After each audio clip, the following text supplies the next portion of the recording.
El Ministerio de Agricultura y Desarrollo Rural y el ICA presentan ICA Comunica Radio. ICA más cerca del campo. Así contribuimos a la reforma rural integral y al desarrollo sostenido del sector agropecuario mediante la prevención del riesgo, promoviendo la extensión agropecuaria en materia sanitaria y fitosanitaria bajo la premisa de prevención es sanidad. Bienvenidos a ICA Comunica Radio.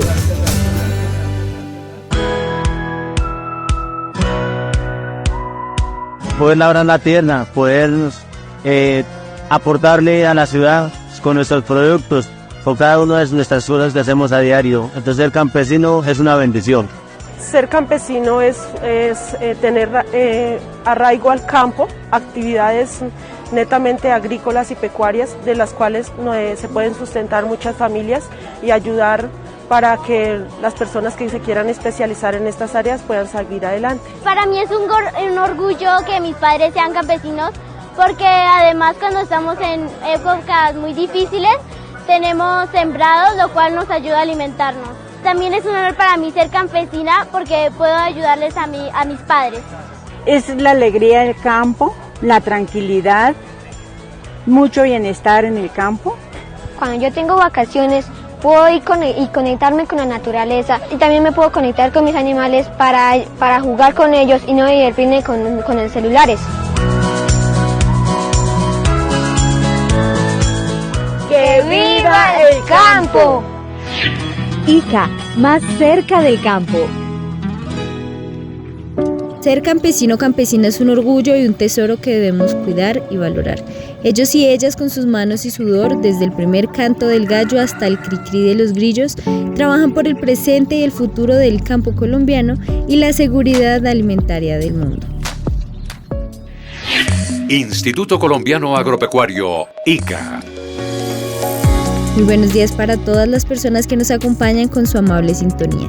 Yo soy Lizeth Juliana Castillo Pineda, hija del municipio de Saboyá, la tierra de la cucharita. Y junto al equipo del ICA Comunica, estamos listos para entregarles toda la información. Gracias por escucharnos. Un productor agropecuario informado y capacitado es un aliado para la seguridad alimentaria, la reforma agraria y la revolución por la vida desde el campo colombiano. Tiro libre contra la mosca de la fruta. Todos debemos saber que la prevención y el control son la fórmula perfecta para derrotar esta plaga que limita la producción y ataca los cultivos. Amigo transportador, movilice solo productos sanos. El transporte de frutos dañados genera grandes pérdidas económicas y esparce la mosca de la fruta a otras zonas. Conduzca correctamente el futuro frutícola del país. Recuerde que con fruta sana, Colombia gana. Campaña del Ministerio de Agricultura, Asofrucol e ICA. Hoy tenemos un programa muy especial, bueno, hoy y mañana, porque mañana domingo tendremos programa, pero mañana es a las 6 de la mañana, acá mismo por las 68 emisoras de la Radio Nacional de Colombia. Y como les decía, son dos especiales de prevención, control y erradicación del caracol gigante africano, plaga que debemos combatir. Y para eso tenemos una invitada muy especial. Se trata de la ingeniera agrónoma del ICA, la doctora María Fernanda Díaz. Ella es especialista en ciencias agrarias y lleva mucho tiempo trabajando en este tema del caracol gigante africano. Doctora, buenos días. Gracias por acompañarnos en el ICA Comunica Radio. Hola, buenas tardes, Juliana. Muchas gracias. Gracias a la Oficina de Comunicaciones por tenernos en cuenta y pues estamos aquí presentes para contarles mucho sobre el caracol gigante africano. Hoy, como nuestro tema es el reconocimiento y el manejo del caracol gigante africano, quisiera que iniciemos contándole a nuestros productores de dónde sale ese caracol, de dónde sale el caracol gigante africano. Entonces, como tú me preguntabas, bueno, primero que todo, ¿de dónde sale el caracol gigante africano? ¿Cómo llega a Colombia? Vamos a hacer un breve recorrido, conociendo primero cuál es su centro de origen. Entonces, obviamente es sencillo saber que viene del África, porque su nombre común ya no lo dice, caracol gigante africano. Y pues con esta diapositiva lo que vamos a aclarar es que su centro de origen es al norte del río Zambeze, es una zona tropical, digamos, muy parecida en sus ecosistemas a lo que nosotros podemos encontrar en varias regiones del país. Es una especie que los primeros registros están asociados a esta zona del continente africano y es una especie que pertenece a una familia que se llama Acatinide, donde están los moluscos del género Acatina y otros que son muy parecidos a ellos morfológicamente que se llaman Arcacatina. ¿Cuál es la diferencia entre estos dos géneros? Que Acatina fúlica pues se ha convertido en una plaga exótica invasora que ha llegado a muchas regiones del mundo, mientras que Arcacatina sigue siendo como un género que se concentra mucho en zonas del África donde todavía no hay intervención humana, donde son ecosistemas que se preservan, mientras que Acatina fúlica ya está muy asociado con el comportamiento humano, con los ecosistemas alterados, donde están las grandes urbes y pues donde, digamos, más fácilmente él se ha ido adaptando. Entonces, como les decía, el primer reporte que tenemos de Acatina fúlica es de más o menos el año 1800, cuando lo describe la persona que hace este primer registro, y posterior a eso hemos ya visto una cantidad, digamos, de registros a lo largo del tiempo, teniendo esos primeros reportes en África, posteriormente en Asia, algunos en Oceanía, unos reportes muy esporádicos en Europa. Podemos decir que en Europa, si bien se ha identificado desde 1992 la presencia del caracol gigante africano, han sido brotes controlados, la especie no se ha dispersado como sí ha pasado en otros países del mundo, en otras regiones. Y si nos vamos ya un poco más hacia América y Suramérica, que es donde nos interesa más conocer de esta especie, el primer reporte del caracol gigante africano estuvo en Cuba en 1984 y en Brasil en 1980, son como las cifras más antiguas de presencia de este molusco en el continente americano. Y posteriormente ya reportes desde 1996 hasta el 2010 en Sudamérica. Ahí entramos una gran cantidad de países que hemos ido haciendo el reporte más o menos en esta franja de tiempo, como lo es Ecuador, como lo es Argentina, Colombia. Y digamos que en Norteamérica, en los Estados Unidos, ha habido cerca de 3 brotes asociados a caracol gigante africano, uno en el 1966, otro en el 2011 y uno más cerca del año 2020-2021, pero Estados Unidos ha sido un país que, digamos, ha articulado muchas acciones para el control, entonces son brotes que se consideran erradicados. Doctora María Fernanda, ¿y cuándo fue el primer reporte del caracol gigante africano en Sudamérica y cómo y cuándo llegó a Colombia?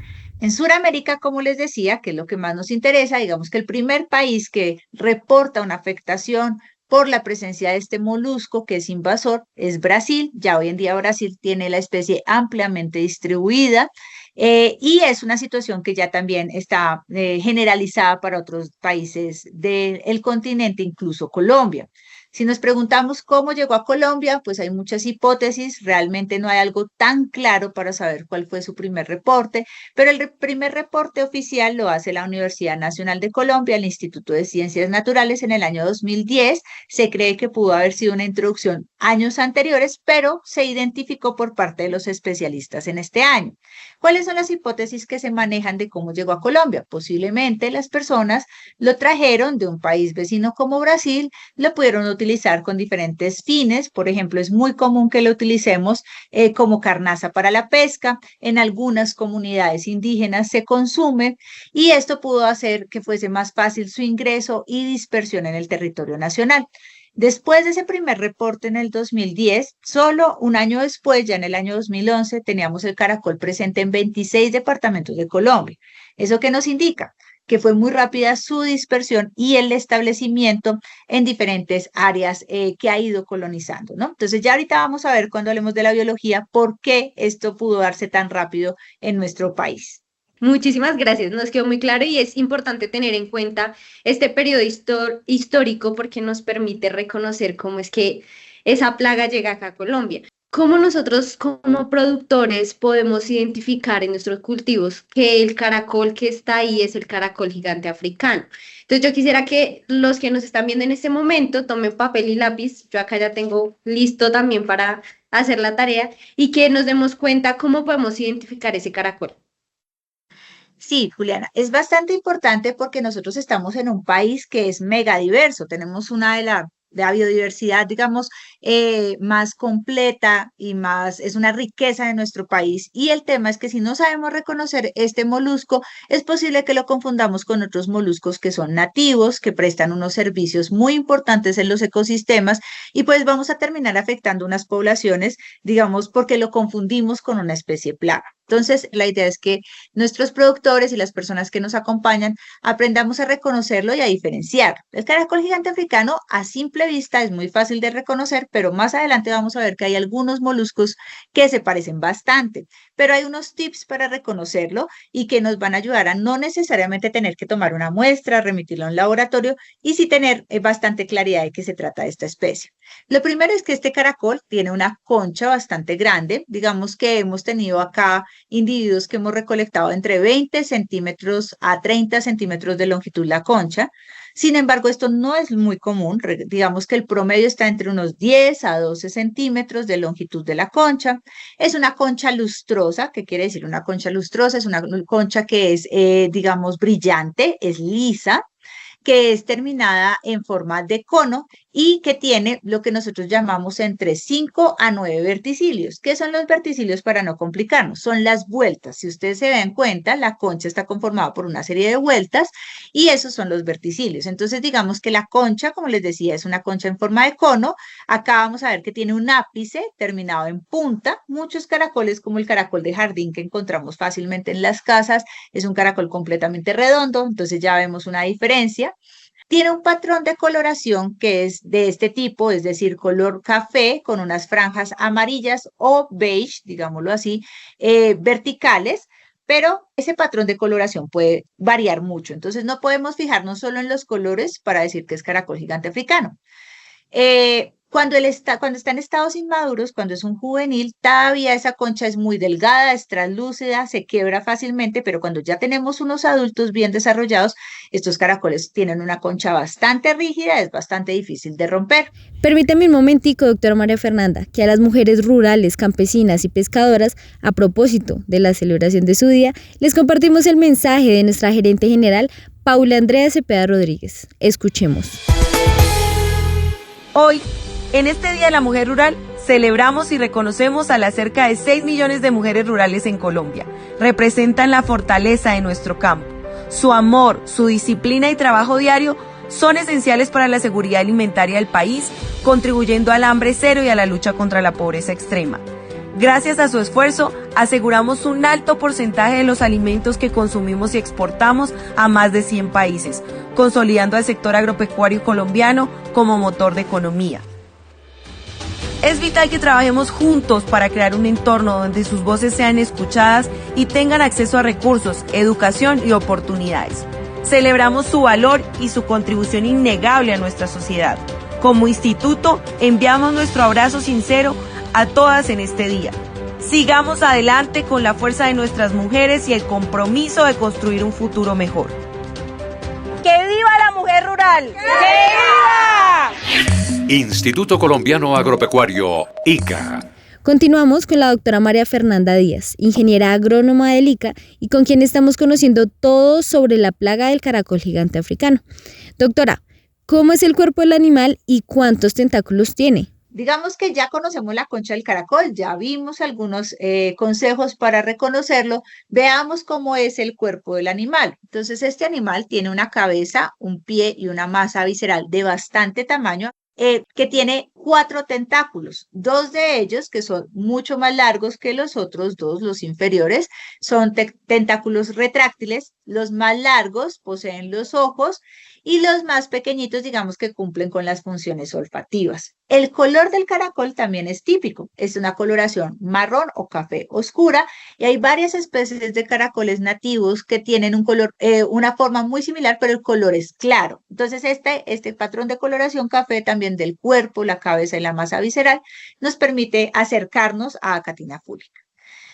Cuando ustedes nos hacen preguntas al ICA sobre el caracol gigante africano, resulta que muchas veces nos dicen, este animalito come absolutamente todo, lo vamos a ver también más adelante. ¿Y esto cómo sucede? Resulta que en su estructura bucal tiene cerca de 90.000 dientes. Realmente no son unos dientes como nosotros lo concebimos en los humanos, pero son unas estructuras muy similares y muy pequeñas que les permite adherirse casi de cualquier estructura, de cualquier superficie y alimentarse de muchos tipos de sustancias o de objetos.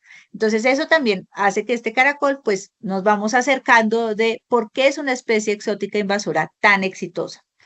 El pie es el que le permite movilizarse, segrega una mucosa que le facilita el desplazamiento, se puede mover, digámoslo, de manera muy despacia a través de una locomoción por ondas, tanto en terrenos en posición horizontal o vertical. Entonces es un animalito que puede llegar casi a cualquier parte, ¿no? Entonces lo hemos encontrado entre rocas, residuos de obras de construcción, por ejemplo, en estas estructuras de las casas que están levantadas sobre vigas de madera por el tema de las inundaciones, podemos encontrarlo en esas vigas. Entonces es un animalito que se puede encontrar fácilmente y se puede adaptar fácilmente a diferentes terrenos.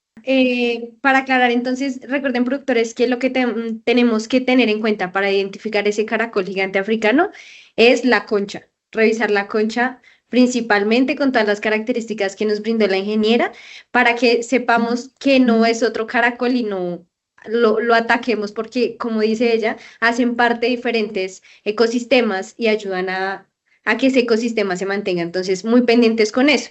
Y precisamente, Inge, nos estaban preguntando acá en el chat cómo se reproduce esa especie de caracol. Entonces, ahí, adelante.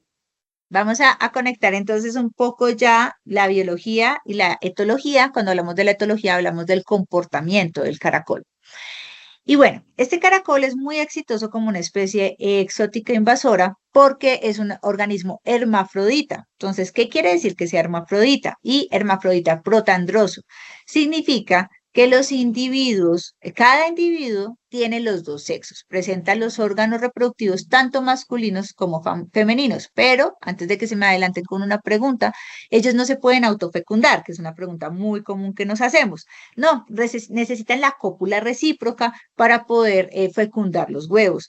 Pero digamos que estos animalitos son muy exitosos en la parte reproductiva porque resulta que cuando hablamos de que es hermafrodita protandroso, esa palabra suena bastante complicada, no es otra cosa sino que los órganos masculinos se desarrollan o llegan a esa madurez un poco antes que los femeninos. Entonces, ¿qué sucede si en ese momento se reproducen? Pues resulta que estos animalitos tienen en su interior una bolsa que se llama la copulatrix bursa, que no es otra cosa que un reservorio de esperma. Es decir, que ellos pueden acumular el esperma hasta que se da el proceso de maduración de los órganos femeninos. Y entonces, ¿qué sucede? Que ellos pueden acumular esperma y simplemente fecundar los huevos tiempo posterior a la cópula. Es decir, no necesitan tantos eventos de cópula para reproducirse porque pueden almacenar este esperma. Eso hace que sean muy exitosos porque resulta que usted pues puede hasta por 2 o 4 meses almacenar este esperma y posteriormente fecundar los huevos y tener pues una progenie completamente viable. No, pues como usted lo ha dicho a lo largo de esta capacitación y socialización, doctora María Fernanda, esta es una plaga que se acomoda a todo. De ahí la importancia de que nuestros productores agrícolas tengan todo el conocimiento y capacidad para combatir la plaga. Doctora, cuéntenos cómo es el proceso de reproducción del caracol gigante africano después de que ponen los huevos. ¿Qué pasa ahí? ¿Cómo se da ese proceso, digamos, ya posterior a la reproducción de oviposición? Ocurre entre los 10 a 50 días después de la cópula. ¿Por qué pasa después de ese tiempo? Porque hay esa variación. Eso depende de la alimentación, de las condiciones climatológicas. Ellos necesitan mucha humedad para llevar a cabo el proceso de oviposición. ¿Dónde colocan los huevos? Los huevos los van a colocar cerca a, digamos, rastrojos, donde hayan piedras, donde hayan residuos de materia orgánica y los van a esconder, los van a cubrir un poco, no van a estar expuestos. Y esto es un mecanismo de supervivencia, porque aquí, ¿qué hacemos? Pues lo que buscamos es que no estén expuestos esos huevos y podamos garantizar que va a haber una nueva progenie que va a estar sana y que se va a dispersar. Si los dejáramos en cualquier parte, pues serían un blanco fácil para los depredadores. La incubación de estos huevos tarda hasta 12 días en temperaturas entre 23 y 26 grados centígrados y aquí ya nos vamos acercando a que las condiciones agroecológicas de Colombia son muy aptas para el desarrollo de esta especie porque estas temperaturas las tenemos fácilmente en buena parte del territorio nacional. Los huevos tienen una cáscara de color blanca a amarilla, que son muy fáciles de identificar, no son tan pequeños y por lo general la eclosión de los huevos se da en los días lluviosos por la noche y pues en las condiciones donde hay menos sol y la temperatura no está tan alta. Entonces, pilas ahorita que están volviendo las temporadas de lluvias a nuestros territorios, a gran parte del territorio nacional, porque es posible que vayamos a ver un incremento de esta especie asociado también al incremento de la lluvia y la humedad que se va a presentar en la mayor parte del país y sobre todo en muchas de las zonas productoras que tenemos en Colombia. Bueno, ya entonces tenemos nuestros huevos, ya reconocimos cómo son esas posturas, ahora veamos cómo son los huevos. Los huevos tienen un tamaño entre 0,5 a 1 centímetro, no son tan pequeños, los podemos identificar. Aquí también un aviso, como se dice, para aquellos que nos acompañan viveristas, productores de material de propagación, porque es muy común que entre las bolsas que nosotros tenemos en nuestros viveros, ellos ovipositen y es muy fácil que cuando movemos este material de propagación, llevamos plántulas de un lugar a otro, estemos favoreciendo la dispersión del caracol. Entonces hay que estar pilas con reconocer estas posturas para evitar esa dispersión. Oye, te lo voy a decir más rápido que ya. Para bola y riega el cuento sobre los antimicrobianos. Ey, si quieres contarle al vecino también que algunas bacterias no quieren ceder a mucho antibiótico y medicamento. Ey, si el líquido dice debemos tener higiene y vacunas al día para que animales y humanos no corran más riesgo. Una finca sana es el deber y el veterinario es clave en eso. Mira, con tu apoyo podremos un día decir que en el campo está la vida, aplicando el diagnóstico a tiempo y correcto. Ey, mira, mejor que no expongas tu vida, siempre cuenta con la asesoría y le pondremos el tate quieto a todo esto. Si el ICA lo dice, porque así es. Doctora María Fernanda, ¿cómo podemos entender que esta plaga haya sobrevivido y se haya adaptado en tantas partes del mundo? Bueno, para que entendamos cómo el caracol ha sobrevivido, cómo se ha adaptado a tantas partes del mundo donde ya vemos reporte de su presencia, porque los brotes son tan difíciles de controlar, vamos a contar un poco sobre su actividad biológica que está también muy relacionada con su comportamiento. Estos animales son nocturnos principalmente y crepusculares, dependen principalmente de la humedad.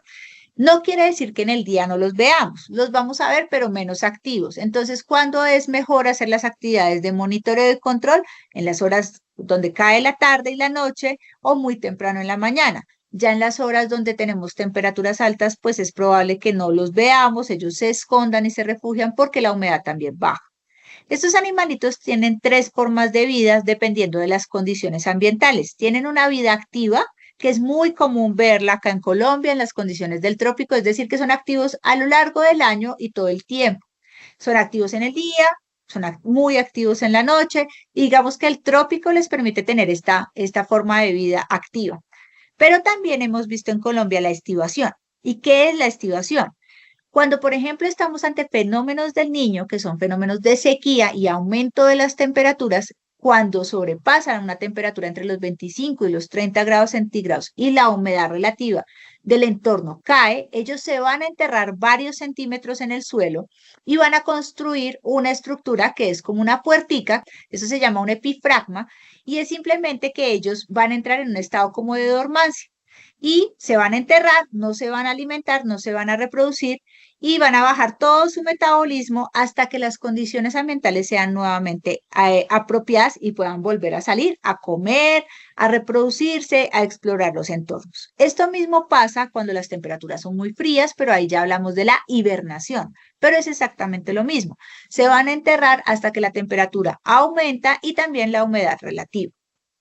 Entonces, miren, el epifragma, él sella la conchita completamente, se entierra, ellos se entierran en grupo, es decir, que toda la población ha percibido que hay un aumento en la temperatura y que hay bajonazo en la humedad relativa, entonces se van a enterrar, pero unos días antes, cuando las temperaturas empiezan a aumentar, ellos se van a alimentar de las plantas más suculentas y que sean más ricas en agua. Por ejemplo, las musáceas, como el banano, como el plátano, por ejemplo, la papaya. Entonces, todos estos sistemas productivos son, digamos, una fuente de agua y de alimento que ellos van a necesitar para poder sobrevivir a la estivación. Entonces, ya ellos se alimentan, tienen todos sus recursos para estivar, se entierran y pueden durar ahí hasta 6 meses y construir hasta 12 epifragmas. Es decir, el caracol está enterrado, no se está alimentando, se van agotando sus recursos, él se va haciendo cada vez más pequeño, se va encogiendo, producto de la deshidratación y de la pérdida también de su masa corporal por la falta de nutrientes. Entonces se va haciendo más pequeño y ¿el qué hace? Construye otra puertica para que no se pierda más humedad y no se pierda más las condiciones que necesita para sobrevivir. Su ritmo cardíaco pasa de 8 latidos de 52 latidos, perdón, a 8 latidos por minuto. Es casi como si estuvieran muertos, pero están vivos. Y es muy curioso porque en muchas zonas del Colombia nos ha pasado como ICA que hacemos visitas en temporadas de sequía y las personas, los productores nos dicen, no volvimos a ver al caracol, pero volvemos ahorita como en la temporada de lluvias que está iniciando y nuevamente